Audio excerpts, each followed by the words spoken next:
बिहारी जय राधा माधव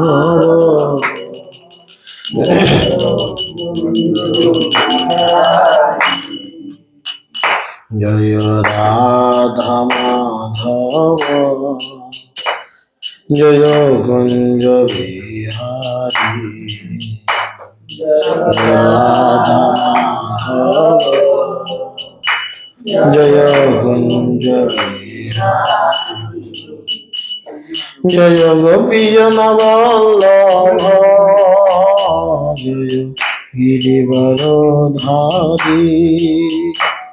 जय गोपी जन वल्लभ जय गिरिवरधारी यशोदानंदन ब्रज जनरंजन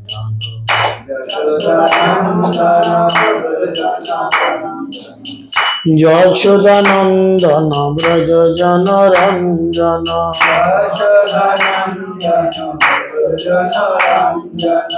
यमुना तीरवनचारी जय कुंज बिहारी यमुना तीरवनचारी जय कुंज बिहारी जय राधा माधव जय कुंज बिहारी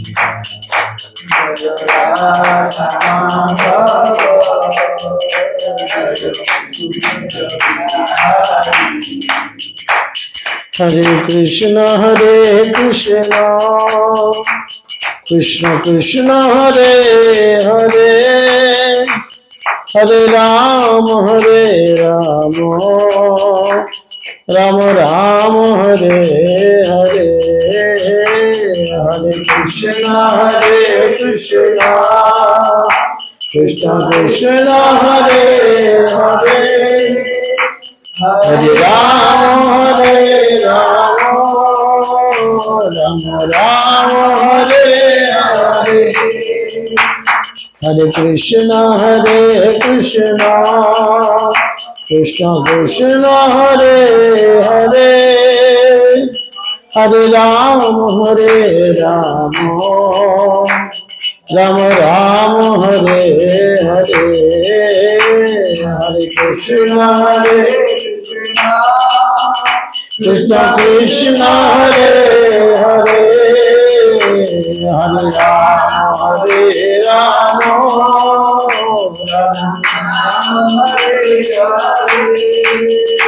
जय राधा माधव जय राधा माधव राधा माधव जय राधा माधव राधा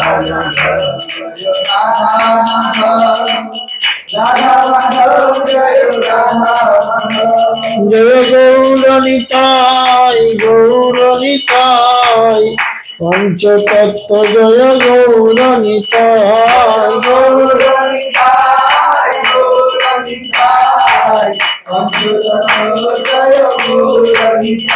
जय जय प्रभुपाद जय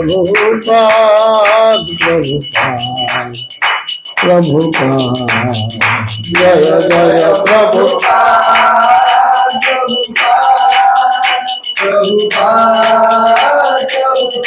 जय जय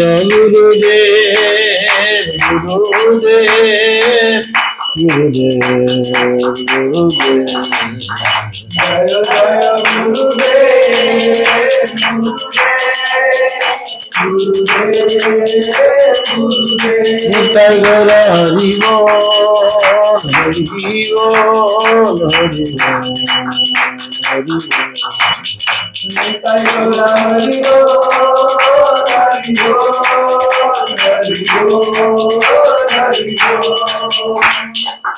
निताय गौर ब्रह्मानंद सकल का असंख्य धन्यवाद। ओम ज्ञानं तिमिरन्धस्य ज्ञानाञ्जनशलाकया चक्षुरुन्मीलितं येन तस्मै श्रीगुरवे नमः। नमः विष्णुपादाय कृष्णपृष्ठाय भूतले श्रीमते जयपताका स्वामिनिति नामिने नमाचार्यपादाय निताय गौरदायिने गौरकथा धामदाय नगर ग्राम तारिणे नमयं विष्णुपादाय कृष्णपृष्ठाय भूतले श्रीमते भक्तिवेदांत स्वामिनिति नामिने नमस्ते सरस्वती देवे गौरवाणी प्रचारिणे निर्विशेष शून्यवादे पश्चात्तदेशतारिणे जय श्री कृष्ण चैतन्य प्रभु नित्यानंद श्री अद्वैत गदाधर शिवासादि गौर भक्तवृंद हरे कृष्ण कृष्ण कृष्ण हरे हरे हरे राम राम राम हरे हरे मुखं करोति वाचालं पंगुं लंघयते गिरिं यत्कृपातमहं वन्दे श्रीगुरुं दीनतारिणं परमानंद माधवं श्री चैतन्येश्वरम् श्री चैतन्य मन अभीष्टं स्थापितं जन भूतले स्वयं रूप कदा मह्यं ददाति स्वपदान्तिकम् नित्य प्राय सुभद्रेषु नित्यं भगवत सेवया भगवतेरुत्तम श्लोके भक्तिर्भवति नैष्ठिकी जय श्री कृष्ण चैतन्य प्रभु नित्यानंद श्री अद्वैत गदाधर शिवासादि गौर भक्तवृंद हरे कृष्णा कृष्णा कृष्णा हरे हरे हरे राम राम राम हरे हरे ओम नमो भगवते वासुदेवाय ओम नमो भगवते वासुदेवाय हरि ओम तत्सत। तो सकल के सर्वप्रथम आंतर्जातिक कृष्ण भवन अमृत संघ तथा इस्कन नामट्टर पक्ष থেকে প্রীতি শুভেচ্ছা এবং অভিনন্দন এবং ইস্কন প্রধান কার্যালয় চন্দ্রোদয় মন্দিরের পক্ষ থেকে সকলকে শ্রীধাম মায়াপুরে সুস্বাগতম। তো যদিও আজকে আপনাদের হরে কৃষ্ণ মদীয় গুরুপাদ পদ্ম শ্রী শ্রীমৎ জয় পতাকা স্বামী গুরু মহারাজের শ্রীচরণ কমলে অনন্ত কোটি দণ্ডবাদ প্রণতি জ্ঞাপন করে ওনার কৃপা করুন আশীর্বাদ প্রার্থনা করি এবং ইস্কন প্রতিষ্ঠাতা আচার্য অভয়চরণ অরবিন্দ ভক্তি বেদান্ত স্বামী শিল প্রভুপাদ ওনার শ্রীচরণ কমলে দণ্ডবাদ প্রণতি নিবেদন করে ওনার কৃপা করুন আশীর্বাদ প্রার্থনা করি এবং উপস্থিত সকল পিতৃমণ্ডলী মাতৃমণ্ডলী ভাই ও বোন সকলের চরণে আমি গোপীজন বল্লভ দাস অনন্ত কোটি দণ্ডবাদ প্রণতি নিবেদন করি এবং আপনাদের সকলের কৃপা করুণা আশীর্বাদ প্রার্থনা করি। তো দেখুন আজকে যেহেতু এই এলাকা প্রথম আপনারা সকলেই নতুন, তো আজকে আপনাদের বাড়িতেই যে আমরা কয়েকজন ভক্ত মিলে বসেছি এটাকে কি বলে আপনারা কি জানেন? ভক্তিবিনোদ ঠাকুর যিনি ছিলেন আচার্যগণের মধ্যে একজন অন্যতম, যাকে সপ্তম গোসাই বলা হতো, তো সেই ভক্তিবিনোদ ঠাকুর পরবর্তীতে এই যে ছোট ছোট করে বাড়িতে বসে গীতা ভাগবতের যে কালচার, সেই কালচারটাকে উনি নামকরণ করেছিলেন নামহট্ট। তো নামহট্ট মানে 5-7 জন মানুষ মিলে বসে এরকম কোনো ছোট ভগবানের আলেখ্য রেখে একটু আরতি সব কিছু দিয়ে যদি করা সম্ভব হয়, আরতির অভ্যাস এবং গীতা বা ভাগবত থেকে যোগ্যতা অনুযায়ী একটু পাঠ করে অধ্যয়ন করে সেটাকে বোঝা এবং সেই বোঝাটাকে নিজেদের ব্যক্তিগত জীবনে প্রয়োগ করার চেষ্টা, যার ফলে উনি চেষ্টা করেছিলেন কেন না কলিহত জীব আমরা প্রত্যেকেই এই কলির দ্বারা আহত, বুঝেছেন? বিশেষ করে আমাদের হৃদয়ের মধ্যে 4 রকমের অহংকার এসে জুটে, যে অহংকারের কারণে আমরা হয়তো ঠিক করে ভক্তি জীবনে আসতে পারি না। তো ভক্তিবিনোদ ঠাকুর খুব সুন্দর করে বলছেন যে 4 প্রকার অহংকার কি কি না, দেখেন 1 নম্বর প্রথম অহংকার কি না, সেটা হচ্ছে রূপের অহংকার। অনেকে থাকে খুব সুন্দর দেখতে, তার অহংকার থাকে আমি কি সুন্দর দেখতে, হ্যাঁ, ইত্যাদি ইত্যাদি। দ্বিতীয় থাকে কি না, কুলের অহংকার। কুল কুল কুল মানে খাবার কুল নয়, কিন্তু বংশ।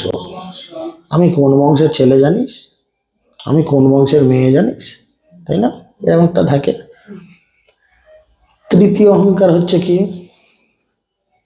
প্রথম হলো রূপের, দ্বিতীয় হলো কুলের, তৃতীয় হচ্ছে বিদ্যার অহংকার। বুঝেছেন?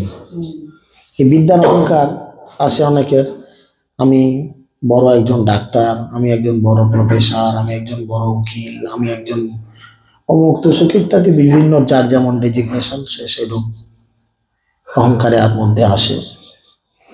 আর শেষ অহংকার, সেটা হচ্ছে ধনের অহংকার, টাকা। বুঝেছেন?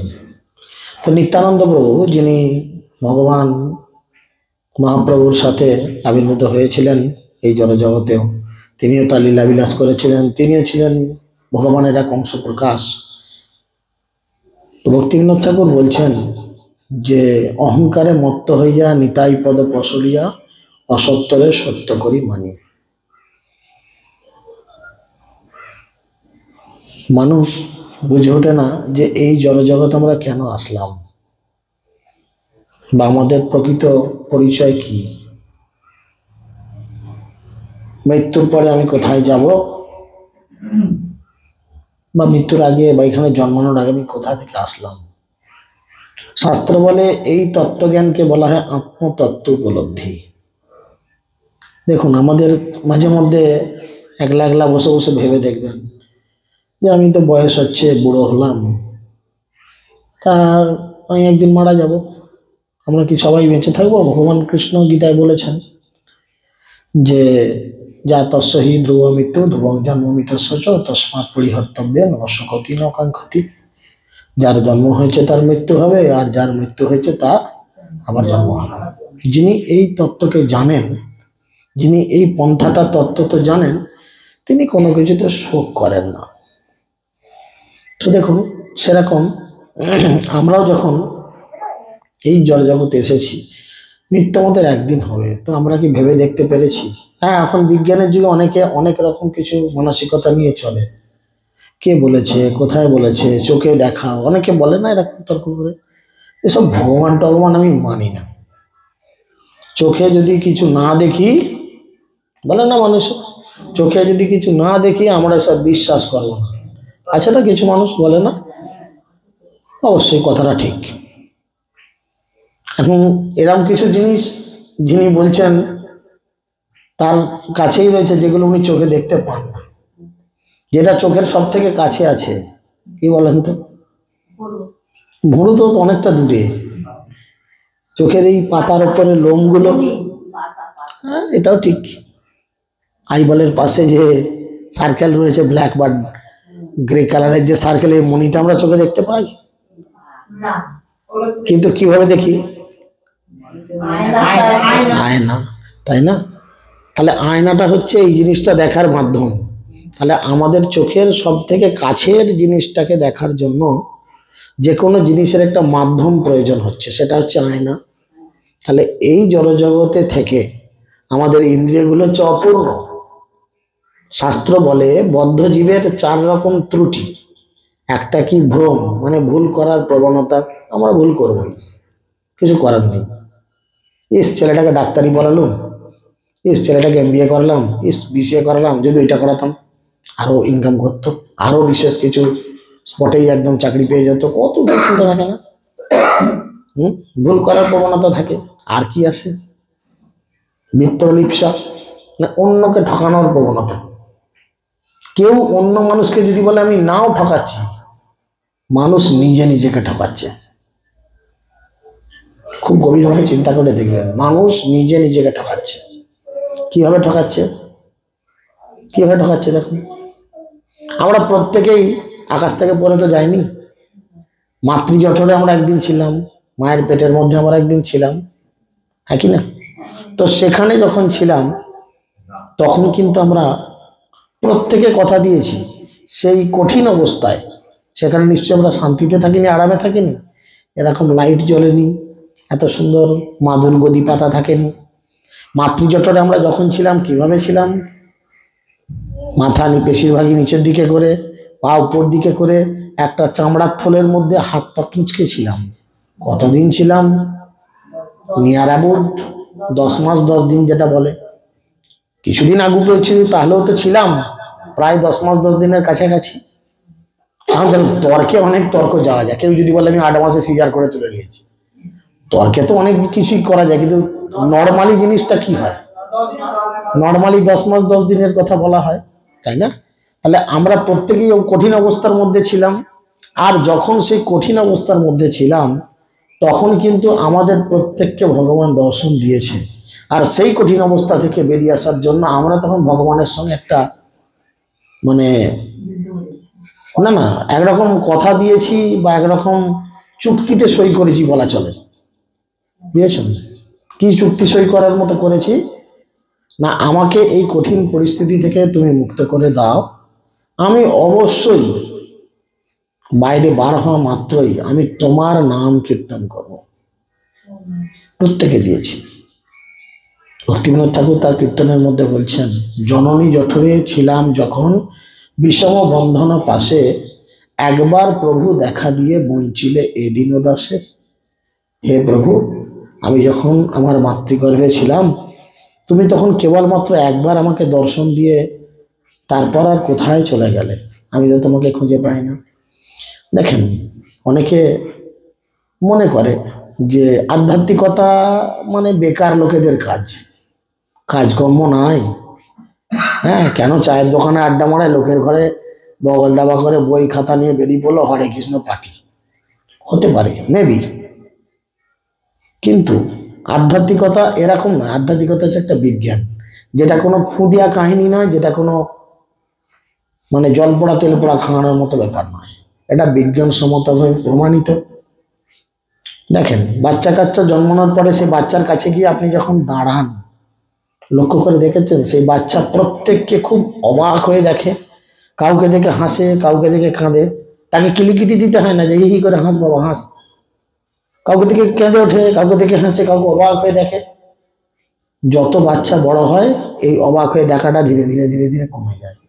কাকে অবাক হয়ে দেখে বলেন তো? খুঁজে খুঁজে।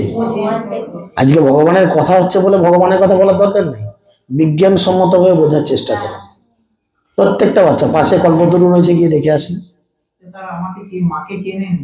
কাউকেই চেনে না, সে দেখে, সে সেই লোকটাকে খুঁজে। আমাকে 7 নম্বর মাসে যে মানুষটা দেখা দিয়ে হঠাৎ অদৃশ্য হয়ে গেল, সে মানুষটা কই? এইটা এইটা এইটা এইটা বারবার দেখে। যখন দেখে খুঁজে পায় না তখন কেঁদে ওঠে। আবার যখন সে মানুষটার মতো কিছু একটা গুণ বুঝে উঠতে পারে তখন হেসে ওঠে। আমরা বাড়ির লোক বাইরের লোক বুঝে পাই না, ভাবি খিদা লাগলো, মশা কামড়ালো, পেটে যন্ত্রণা হচ্ছে, এই হচ্ছে তাই হচ্ছে, তাই না? না, মোবাইলের যেমন দোকানে গেলে এক এক সময় বলে তোমার ফোনটা ফরওয়ার্ড করে দিচ্ছি, ফরম্যাট করে দিচ্ছি, বলে না? ফরওয়ার্ড নয়, ফরম্যাট করে দিচ্ছি। জাতিস্বর তো কয়েক কোটিতে একাধটা, তাই না?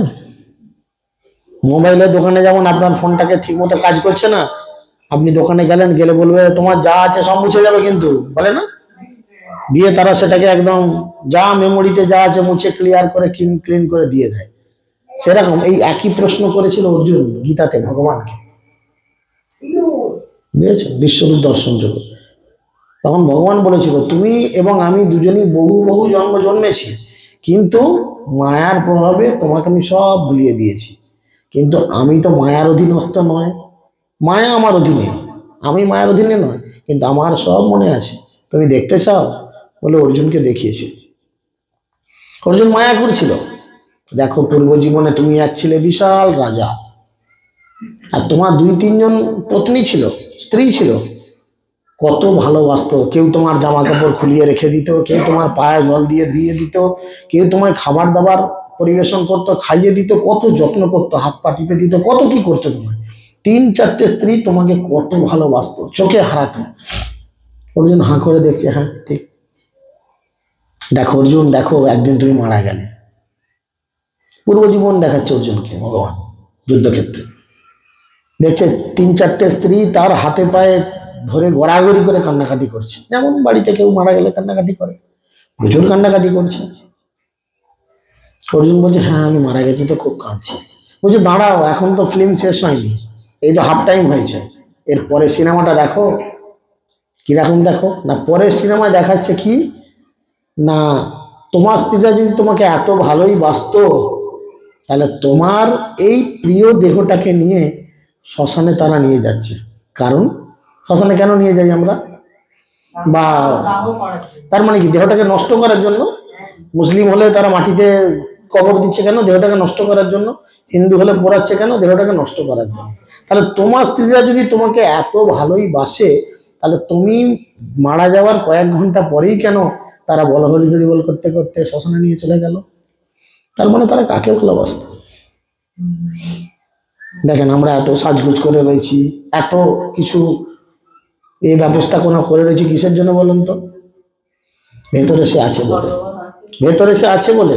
যখন বেরিয়ে চলে যাবে না, তখন দেখবেন আর কিছু না, আর কিছুও দেখবে না। তখন আপনার নামের পাশে একটা ডেড বডি বা মৃতদেহ, লাশ, এরম কিছু বক্তব্য আসবে। অর্জুনকে বললো, অর্জুন তখন ভাবছে হ্যাঁ আমি মারা গেছি, পোড়াতে নিয়ে গেছে। বললো দাঁড়াও, এখনো সিনেমা শেষ হয়নি, আরেকটু আছে দেখো। 3-4 মাস পার করে দিল, পার করে দিয়ে দেখালো কি, যে স্ত্রী তোমার পায়ে পড়ে কত কান্নাকাটি করেছিল, তুমি ছাড়া গতি নাই হেন তেন, এখন দেখো সে কত সুন্দর হাসছে, খেলছে, খাচ্ছে, দাচ্ছে, ঘুরে বেড়াচ্ছে। এরম একটা কত সুন্দর উদাহরণ। দেখেন আমাদের সবার এরকম কিছু রয়েছে, প্রতিটা মানুষের এরকম 4 রকম স্ত্রী রয়েছে। আমারও 4টে স্ত্রী আছে, আর আপনারা স্ত্রী লোক, আপনাদেরও 4টে করে স্ত্রী আছে। আর যে সমস্ত পুরুষ মানুষেরা আছেন তাদেরও 4টে করে স্ত্রী আছে। কিরকম বলে, এক রাজার 4টে বউ। ভালো করে শুনেন এই কাহিনীগুলো, শুনলে কিছুটা রিয়েলাইজেশন করা যায় যে 4 স্ত্রী। তো রাজা যেখানেই যায় তার বড় বউ অর্থাৎ বড় রানীকে সঙ্গে করে নিয়ে যায়, বুঝেছেন? বড় রানীকে সেখানেই সঙ্গে করে নিয়ে যায়। আর যেখানেই যায় বড় রানী তো সঙ্গে থাকে, সেখানে গিয়ে সে মেজ রানীর খুব গুণগান করে। আমার মেজ রানী কি ভালো, কি সুন্দর, আমার মেজ রানীর কত কি আছে, এই আছে তাই আছে, হেন আছে তেন আছে, খুব গুণগান করে, বুঝেছেন? আর যখন রাজা বাইরে থেকে বাড়ি ফেরেন, তখন এসে তিনি সেজ রানীর কাছে সব সময় সময় দেন, তার সঙ্গ করেন, বুঝেছেন? কটা বউ হলো? 3টে, একটা বাকি রইল। আর যে ছোট রানী, ছোট রানীকে তেমন পাত্তা দেন না, ওই ব্যাপারে করে পুরে মরে যান, খোঁজও নেয় না, কি গো কেমন আছো, তোমার কি লাগবে, যেটা জিজ্ঞেস করা উচিত, কিচ্ছু নর্মাল ফর্মালিটিস কিছু মেনটেন করেন না। তো এরকম অবস্থায় হঠাৎ একদিন রাজার হলো এক দুরারোগ্য ব্যাধি, রোগ হয়েছে। ডাক্তার কবিরাজ যা যেখানে আছে সবাইকে দেখানো হয়েছে। আর দেখে ডাক্তার কবিরাজ কিন্তু টাইম লিখে দিয়েছে যে রাজামশাই, আপনার যে রোগ হয়েছে আপনাকে সারানো বড় মুশকিল, মনে হয় কয়েকদিনের মধ্যেই আপনি মারা যাবেন। রাজা তার তো পিলে চমকে গেছে, মারা যাবো শুনে। আমি মারা যাবো মানে? ঠিক আছে, মারা গিয়ে আমি কোথায় যাব, মরলে কোথায় যাব? বললো ভালো কাজ করলে স্বর্গে যাবে, খারাপ কাজ করলে নরকে যাবে। বললো আমি তো ভালোই করেছি, তাহলে স্বর্গেই হয়তো যাবো। বললো হতে পারে। বলছে স্বর্গে শুনেছি খুব দারুণ ফেসিলিটিস আছে সব কিছু, তা আমি রাজামশাই, কাউকে যদি সঙ্গে একটু নিয়ে যাওয়া যায় ভালো। এই চিন্তা করে রাজামশাই কি করেছে, প্রথমে বড় বউয়ের কাছে এসেছে। এসে বড় বউ অর্থাৎ বড় রানীকে বলছে, বড় রানী আমি তোমাকে কত ভালোবাসি বলো, আমি যেখানেই যাই তোমাকে কি করি, সঙ্গে করে নিয়ে যাই, যেখানেই যাই তোমাকে সঙ্গে করে নিয়ে যাই। তো ডাক্তার তো বলেছে আমি মারা যাব, তো আমি মারা গেলে তুমি আমার সঙ্গে যাবে তো? প্রশ্ন করেছেন, ভাবেন খুব ভালো করে। তখন বড় রানী বলছে না না, তুমি মরে গেলে আমি তোমার সাথে যাব না, তুমি মরে গেলে আমি তোমার সাথে যাব না। তো রাজা তো বড় মনে মনে কষ্ট পেল, আমি রানীকে এত ভালোবাসি, যেখানে যাই সেখানে নিয়ে যাই, যে আমার সঙ্গে স্বর্গে যেতে পারবে না? কি ভালোবাসা তাহলে! এই বলে তিনি বলে ঠিক আছে একটা না হয়েছে না হয়েছে, আমার তো এখনো ভালোবাসার দুটো লোক আছে। দিয়ে মেজরানির কাছে এসেছে, যেখানেই যেত সেখানে কি করতো, মেজরানির গুণগান করতো। সে মেজরানিকে বলছে, মেজরানি তুমি তো জানো আমি যেখানেই যাই তোমার কত গুণকীর্তন করি, কি না তো গুণগান করি তোমার। তো আমার এরকম একটি রোগ হয়েছে, আমি কয়েকদিনের মধ্যে মারা যাব, তো আমি মরে গেলে তুমি আমার সঙ্গে যাবে তো? মেজরানি চমকে কি বলে, পাগল নাকি? তুমি মরে গেলে তোমার সঙ্গে তো যাবই না, বরঞ্চ আমি আবার একটা বিয়ে করে নেব। বলেন এ কি আগুন লাগা কথাবার্তা? আমার স্ত্রী যদি আমার শরীর খারাপ হলে জিজ্ঞেস করি, কি গো আমি মরে গেলে তুমি ঠিকঠাক ঘরে থাকবে তো? আমি বেঁচে থাকা অবস্থায় যদি সে আমাকে বলে তোমার শুধু মরতে অপেক্ষা দাও, আমি এক্ষুনি আবার একটা বিয়ে করে নেবো, তাহলে কি আমিও মরে শান্তি পাবো? বলেন তো, হ্যাঁ পাওয়া যাবে কি? এটা কি বলবো, পাওয়া যাবে এরকম? যদি আপনার সঙ্গী হয় বা আমার সঙ্গী হয়, যে যদি বলে যেরকম, তো তুমি শুধু মরতে তর দাও, দেখো আমি হ্যাঁ সঙ্গে সঙ্গে একটা বিয়ে করবো, কেমন মনটা খারাপ লাগবে না? যে এই স্ত্রীকে কত ভালোবেসে কত কি গিফট দিয়েছি, হ্যাঁ কত কি খাইয়েছি, পুজোতে জন্মদিনে বিবাহবার্ষিকীতে কত শাড়ি টাড়ি কিনে দিয়েছি, কত কি আদর যত্ন করেছি, এই স্ত্রী কিনা বলে আমি মরে গেলে বিয়ে করে নেবো। রাজার মনটা বড় খারাপ হয়ে গেল। ঠিক আছে, আর একটা তো আছে ভালোবাসার লোক, সেজরানি আছে, তার কাছে এসে বলছে হাত দুটো ধরে, হ্যাঁ গো আমি তো রাজমহলে যখনই আসি, হ্যাঁ তখনই তুমি তোমার কাছে আসি, তুমি বলো তোমার কাছে সব সময় সময় কাটাই, তোমাকে সব সময় টাইম দিই, ইত্যাদি ইত্যাদি ইত্যাদি ইত্যাদি বলে বললো তোমাকে তো খুব ভালোবাসি আমি, জানো? বললো হ্যাঁ আমি তো জানি তুমি আমাকে খুব ভালোবাসো, আমি তোমায় খুব ভালোবাসি। তো রানীকে বলছে, হ্যাঁ গো আমার একটা এরকম রোগ হয়েছে, ডাক্তার বলেছে আমি কয়েকদিনের মধ্যে মারা যাব, তা আমি মরে গেলে আমার সঙ্গে যাবে তো? কথা দাও আমার সঙ্গে যাবে? তখন সেজরানি কিছুক্ষণ চিন্তা করলো, ঠিক আছে আমি যাব, কিন্তু ওই শ্মশানের মুখটা পর্যন্ত যেই পালিয়ে আসবো। এ তো রাজার তো বড় মনে কষ্ট, সে তো রাজার বুকের যন্ত্রণা এমনি আর আমরা যদি 5 দিন মাস, তো এই রানীদের আচরণ শুনে সে ভাবছে আমি বলে এক্ষুনি হাফেল করবো। এই যদি আমার 3টে বইয়ের লক্ষণ হয়, যাদের আমি নিজের প্রাণের থেকে ভালোবাসি, যাক দেখা যাক সে কি বলে, দেখি আমরা। ঠিক আছে, এরম ব্যাপার। রাজা মনের দুঃখে নিজের বুক কাঁকড়ে ধরে বুকের যন্ত্রণা হচ্ছে, বুঝতেই পারছে তাহলে এসব কি কাদের ভালোবাসতাম, বেরিয়ে আসছে। তখন রাজামশাইয়ের এই কথাগুলো ছোট রানী শুনেছিল, তাকে সবসময় অবহেলা করতো, গুরুত্ব দিত না। সে তখন ছুটতে ছুটতে রাজামশাইয়ের কাছে এসে বলছে, রাজামশাই আমার আপনার চরণে কিছু অনুরোধ ছিল। রাজামশাই ভাবছে যাদের ভালোবাসতাম তারা অবহেলা করলো, আর একে তো ভালোবাসি না, এ অনুরোধ মানে তো শুনেছি আমি মরবো, নিশ্চয়ই কিছু চেয়ে নেবে। যেটা হয় ঠিক আছে বলো। বললো আমি সব শুনেছি এরম ব্যাপার, তো আপনি কিছু চিন্তা করবেন না, আপনি দেহত্যাগ করলে আমি আপনাকে কথা দিচ্ছি আমি আপনার সাথে সব সময় থাকবো। গল্পটা এখানেই ছাড়া, এবার রিয়েলাইজেশনটা হোক, কি উপলব্ধি হলো দেখেন, আপনারা উত্তর দেন। এই যে বড় স্ত্রী বড় বউ, ঠিক আছে, একে রাজা কি করতো, তাই না? এই বড় বউটা আমাদেরও আছে, এটা হচ্ছে আমাদের দেহ, তাই না? এই বড় বউটা হচ্ছে আমাদের দেহ, আমরা যেখানেই যাই আমাদের দেহ আমাদের সাথে যায় কিনা?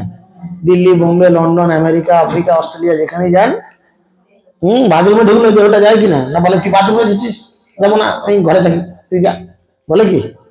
আপনি যেখানেই যাবেন দেহ অর্থাৎ বড় স্ত্রী আপনার সঙ্গে যাবে, আর যেমনি মরে যাবেন এই দেহটা যাবে আপনার সাথে, যাবে কোথায় নিয়ে যাবো?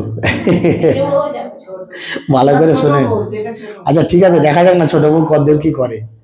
মেজ বউয়ের গুণগান করতো, তাই না? যেখানে যেত মেজ বউকে নিয়ে খুব হাইলাইট করতো, এই আছে তাই আছে হেন আছে তেন আছে, তাই না? মেজ বউ কি বলেছিল? ভয়ঙ্কর কথা, শুধু যাবো না বলেছিল, হ্যাঁ আমি তো যাবো না, আবার তুমি মরে গেলি ফের একটা বিয়ে করবো। এই মেজ বউ হচ্ছে আমাদের ধন সম্পত্তি, টাকা পয়সা, গাড়ি বাড়ি সব, বুঝেছেন? এটা হচ্ছে আমাদের মেজ বউ। আমি মারা গেলেই কি হবে? আমাকে এই ঘড়িটা দিয়ে পোড়াবে পায়ে ঘাটে ডিঙ্গে? যদি গলায় একটা সোনার হার থাকে পোড়াবে? শুধু খুলে তো নিবে না, এই ঘড়িটার মালিকানা এখন আমার। খুলে নিয়ে হয়তো আমার ছেলে তখন বলবে এই ঘড়িটা এখন আমার। তার মানে এই ঘড়িটার স্বামী পাল্টে যাবে, মালিক পাল্টে যাবে। তার মানে নতুন আবার বিয়ে করে নেবে মরে গেলেই, হ্যাঁ কি না? শাশুড়ির গয়নাগাটি কেউ পেয়েছেন মরে গেছে? বউ বলা চলবে না সব।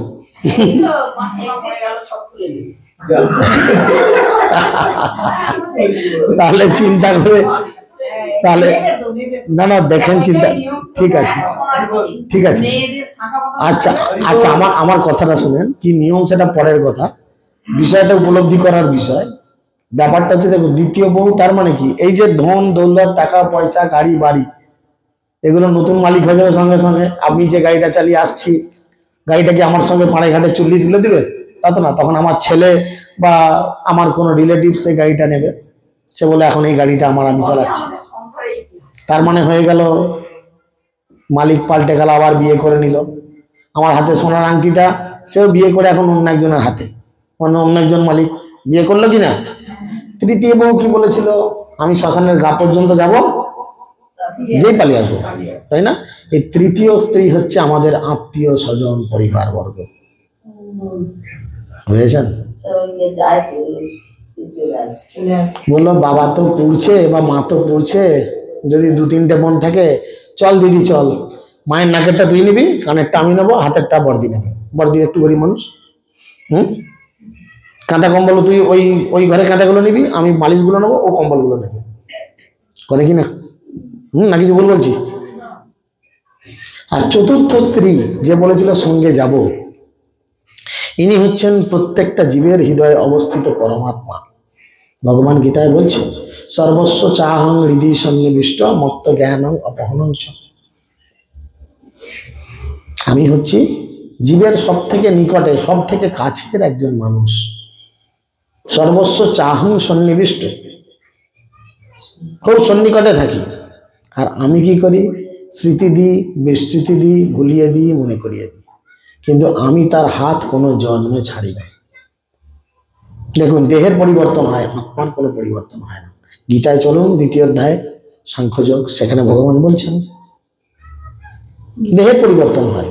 আমি এই দেহে গেছি কর্ম অনুযায়ী, আমি কোনো কুকুর, ছাগল, গরু, বাঘ, ভাল্লুক, টিকটিকি, গিরগিটি, মাছ, গাছপালা ইত্যাদি শরীর পেতেই পারি, আমার কর্ম ভালো খারাপ অনুযায়ী। দেহটার পরিবর্তন হবে, কিন্তু ভেতরে যেটা আছে তার কোনো পরিবর্তন নেই। সেটা কুকুরের শরীরে ফিট হয়ে যাবে, যেমন মোবাইলের সিম কার্ড, 1 লাখ টাকা দামি ফোনেতেও সেট হবে, আবার 1000 টাকা দামি ফোনেতেও সেট হবে, দুটোতেই ফোন হবে। যার যেমন টাকা আছে তেমন মোবাইল কেনে, ঠিক এখানে যার যেমন কর্মের ফল সে তেমন দেহ পায়। নিজ কর্ম গুণ দোষে যে যে জন্ম পায়, জন্মে জন্মে প্রভু যেন তব নাম গুণ গায়। আমাদের এই পরিচিত হওয়া দরকার। তো এই গল্প থেকে আমরা কি শিক্ষা পাই বলেন? ধনজন পরিবার কেহ নহে কভুকার, অনিত্য সমস্ত বিন্যস্বর। এই জগতে যা কিছু আছে কেউ কারুর নয় গো মা। আমরা শুধু অভিনেতা বা অভিনেত্রী। যার যেমন যাত্রার নাটকে দেখেছেন, যার যত কলম পাঠ তত কলম পাঠ করে সে নেমে পড়তে বাধ্য হয় স্টেজ থেকে। পাড়াগ্রামেতে অ্যামেচার নাটক যাত্রা হলে দেখবেন খুব হাসির মতো শেখার জিনিস আছে। পাড়াগ্রামে যখন পাড়ার ছেলেরা নাটক করে, মাঝে মধ্যে ভুলভ্রান্তি করে, তো দেখতে ভালো লাগে। দেখবেন পাঠ শেষ হয়ে গেছে, তবু দাঁড়িয়ে আছে, যে ডিরেকশন দিচ্ছে পেছন থেকে, নাম নাম, একটা বড় লাঠি দিয়ে পায়ে ঠোকাস, নাম তো পাঠ শেষ। তার মানে কি, এই জগতে আপনার রোল শেষ হয়ে গেলে এক মুহূর্ত আপনাকে আর এখানে থাকতে দেওয়া হবে না। আমরা এখানে অভিনেতা বা অভিনেত্রী, শুধু অভিনয় করতেছি। যার যত কলম পাঠ সে তত কলম পাঠ করে চলে যাব। কিন্তু শাস্ত্র বলছে আমরা এই জগতে আসলাম কেন? হাঁস মুরগি মেরে খাওয়ার জন্য? ব্যবসা করার জন্য? কি জন্য জগতে আসলাম? কৃষ্ণ ভজিবার তরে সংসারেতে আইলি, মিছে মায়ায় বদ্ধ হয়ে বৃক্ষ সমহলি। বৃক্ষ মানে গাছ, গাছের যেমন কোনো চেতনা নেই, গাছের কোনো চেতনা আছে? গাছকে মারুন, ধরুন, চুপচাপ দাঁড়িয়ে থাকে, কোনো প্রতিবাদ করে? আমার ডালটা কাটলি, হাতটা কাটলি, লাগছে, আমি যাচ্ছি থানায়, এক্ষুনি রিপোর্ট লেখা দেয়, গাছ বলে? প্রচন্ড গরমে মাথার উপর সূর্য দাউ দাউ করে পুড়িয়ে দিচ্ছে, একদম শুকিয়ে দিচ্ছে, গাছ চুপচাপ দাঁড়িয়ে আছে, কোনো চেতনা নেই। তাই আমরা এই দেবতাদের দুর্লভ মানব শরীর পেয়েছি, পাওয়ার পরে যদি আমরা কৃষ্ণ ভজনা না করি, আমাদের প্রকৃত দুঃখ আরম্ভ হয় তখন। দুর্লভ মানব জন্ম লোভিয়া সংসারে, কৃষ্ণ না ভজিলি দুঃখ কহিবি কাহারে। তখন আমাদের প্রকৃত দুঃখ শুরু হয়, যদি আমরা কৃষ্ণ ভজনা না করি, বুঝেছেন? তাই সকলের উচিত ভগবান শ্রীকৃষ্ণের সেবা পূজা করে এই দেবদুর্লভ যে মনুষ্য দেহ, এটিকে ধন্য করা। চৈতন্য মহাপ্রভু এই কলিযুগে এসেছেন, তিনি এই পন্থা পদ্ধতিকে আরো সোজা করে দিয়েছেন। এমন একজন মাস্টারমশাই এসেছেন, যিনি স্কুলের স্টুডেন্টদের এমন কিছু পড়া করতে বলেছেন, যেই পড়াগুলো একদম লোয়ার স্ট্যান্ডার্ড ছেলেমেয়েরাও করে ফেলতে পারে, বুঝেছেন? অন্যান্য যুগে ছিল তপস্যা, সত্য যুগে ছিল তপস্যা, বনে জঙ্গলে গিয়ে হয়তো 70-80 হাজার বছর তপস্যা করে ভগবানকে জানা যেত। ত্রেতা যুগে ছিল যজ্ঞ, বড় বড় যজ্ঞ করতে হতো, তবে ভগবানকে জানা যেত। এক একটা যজ্ঞে হয়তো দেখা গেল একসঙ্গে 1 লক্ষ ঘোড়া দান, 1 লক্ষ গাভী দান। গোটা আরামবাগ চত্বর খুঁজলে 1 লক্ষ গরু হবে, লোকের ঘরে খুঁজলে 1 লাখ গরু বেরোবে? আমার তো মনে হয় না বেরোবে। হ্যাঁ, তখন এক একটা যজ্ঞে 1 লক্ষ গাভী দান হতো, 1 লক্ষ ঘোড়া দান হতো, কুইন্টাল কুইন্টাল চন্দন কাঠ পোড়ানো হতো, দেশি খাঁটি ঘি পোড়ানো হতো। তবে সে যজ্ঞে সন্তুষ্ট হয়ে যজ্ঞেশ্বর বিষ্ণু তাদের কৃপা করতেন। এলো দ্রাপর, দ্রাপর এলো অর্চন, বুঝেছেন? সেই অর্চন কয়েক হাজার বছর করলে তবে কৃষ্ণকে জানতে পারত, ভগবানকে জানতে পারত। তারপরে এলো এই সেই ধন্য কলিযুগ, যে কলিযুগে সব কিছু অধপতিত। আপনি বাড়িতে একটা মাঙ্গলিক অনুষ্ঠান করবেন, গৃহপ্রবেশ, ব্রাহ্মণ ফর্দ দিয়েছে এত বড়, আপনি দোকানে গেলেন, দশকর্মার দোকানে গিয়ে বললেন ফর্দ অনুযায়ী মাল, দোকানদার আপনার দশকর্মার দোকানদার বললো, কাকা ওই দোকানে গামছা কিনতে যেতাম, ওখানে 40 টাকা পিস গামছা নেবে, আমার কাছে গামছা আছে 20 টাকা করে যাও। Real fact. আপনি সস্তার 3 অবস্থা কিনে নিয়ে চলে আসলেন, মালা কিনে আনলেন, এই যে এরকম মালা কিনে নিয়ে চলে আসলেন, হয়তো যে এই ফুলগুলো তুলেছে সে শুদ্ধাচারে ফুলগুলো তোলেনি, হতেই তো পারে, বিড়ি ফুটতে ফুটতে ফুল তুলেছে, বা কোনো মহিলা তুলেছে, হয়তো সেই অবস্থায় তার হাত দেওয়া উচিত থাকেনি, সেই অবস্থায় তুলেছে, বা এই ফুল অনেকের পায়ে ঠেকে ঠেকে এসেছে, বাসে ফাঁসে আসে তো। যে রিক্সাওয়ালা বাস স্ট্যান্ড থেকে বয়ে নিয়ে এসে দোকানে ঢুকিয়ে এসে তো মাল খেয়ে আছে, টলতে টলতে নিয়ে দিয়েছে, হতেই পারে, না অস্বাভাবিক কিছু। তাহলে এই ধরনের জিনিস, স্পর্শ মানে জিনিস অপবিত্র হয়েছে, সূচি অসুচি যে যে ভোগ করেছে হাত দিয়েছে, তাহলে এগুলো ভগবানের কাছে নিবেদন অযোগ্য কলিযুগে। আপনি যা কিছু করবেন সবকিছুই কিন্তু অপরাধযুক্ত। ওই জন্য মহাপ্রভু খুব সুন্দর করে এই শ্লোকটিকে ভাগবতম থেকে তুলছেন। তিনি বলছেন, কল দোষে নিধি রাজন্য, কলিযুগ হচ্ছে দোষের সাগর, অপরাধের সাগর। একত মহৎ গুণ, কিন্তু একটি মহৎ গুণ আছে, কি? কীর্তনস্য পরম ব্রজেত, কেবলমাত্র ভগবানের নাম কীর্তন করার মাধ্যমে এই কলিযুগের এই সাগর আমরা অতিক্রম করে যেতে পারি। বুঝতে পেরেছ? এই কলিযুগকে তখন অতিক্রম করে যেতে পারি যেমন যখন এই মহারাজ যুধিষ্ঠির রাজ্যাভিষেক হয়ে গেছে, আর রাজ্যাভিষেক হয়ে যাওয়ার পরে মহারাজ যুধিষ্ঠিরের রাজ্যাভিষেক হয়ে যাওয়ার পরে যখন মহারাজ যুধিষ্ঠির ঘরের মধ্যে রেস্ট করছেন, আর সেই অবস্থায় একজন লোক এসেছেন, বুঝেছ? ওকে ছেড়ে দিন, ও যেদিকে যাচ্ছে যা, বাইরে না যেতে পারলে ছেড়ে দিন, বাইরে না গেলেই হলো, ঠিক আছে। তো এই কাহিনীটা বলে শেষ করব। হ্যাঁ, শুনেন একটু ভালো করে।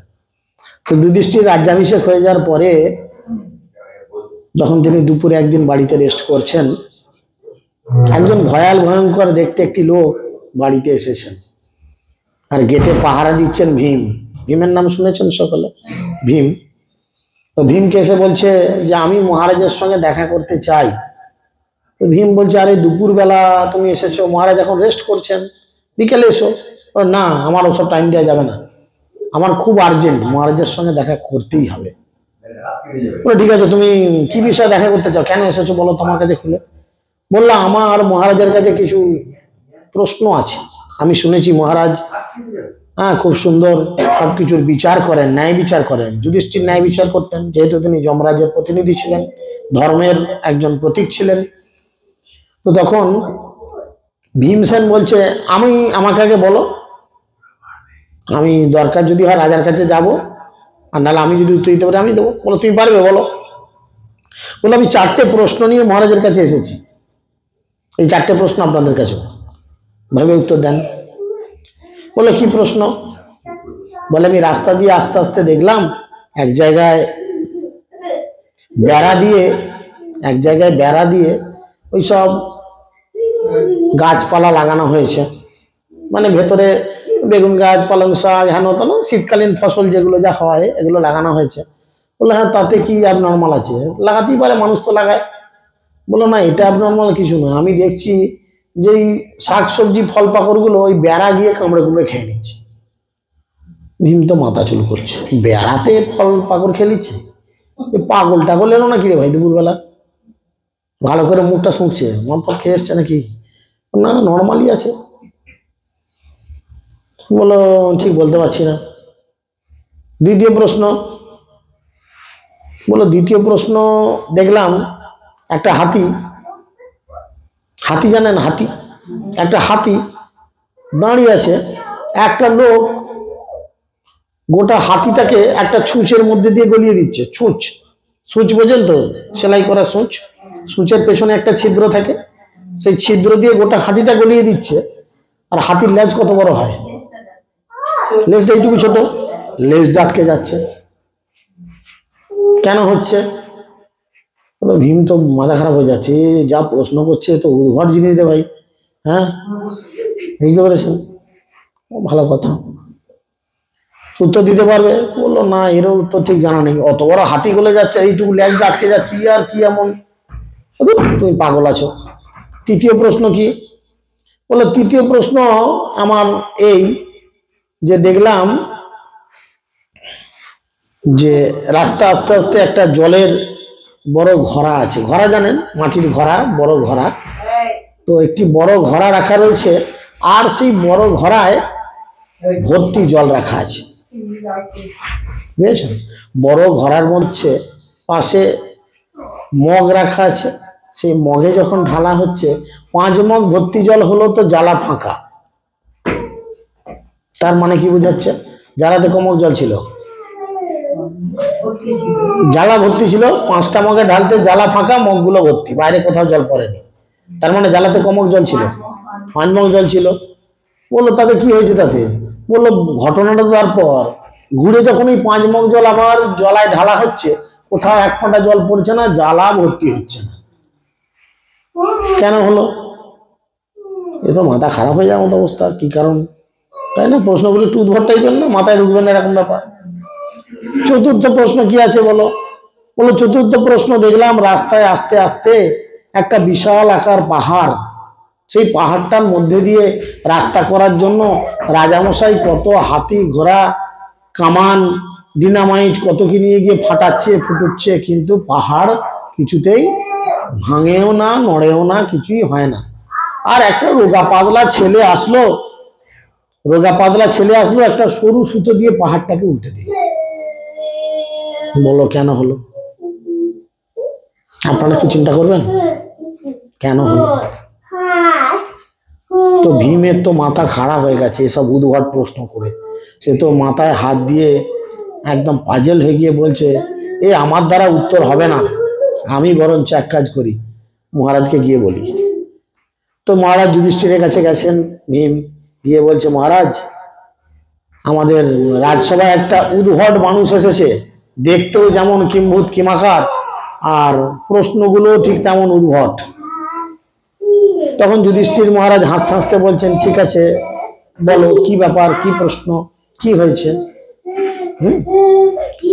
তো যখন তাকে জিজ্ঞেস করলেন, যুধিষ্ঠির মহারাজের কাছে ভীম কি করলেন, সমস্ত উত্তর দিলেন, প্রশ্নগুলোকে সব বললেন একটা একটা করে। তখন যুধিষ্ঠির মহারাজ খুব হাসছেন, আর ভীম জিজ্ঞেস করছেন, মহারাজ আপনি হাসছেন কেন? বলো তুমি বুঝতে পারোনি উনি কে? বলো না আমি তো ঠিক বুঝে উঠতে পারিনি উনি কে। না, উনি হচ্ছেন স্বয়ং কলি। উনি স্বয়ং কলি। উনি যে 4টি লক্ষণ বলেছেন, এটি হচ্ছে কলি যুগের লক্ষণ, বুঝেছেন? এই লক্ষণ কলি যুগের লক্ষণ। প্রথম কথা তিনি কি বলেছিলেন? প্রথম কথা বলেছিলেন বেড়া দেয়া আছে, শাকসবজি বেড়াতেই খেয়ে নিচ্ছে, বলছেন তো। তো সেই জন্য তিনি বলছেন, এই শান্ত হয় একটু,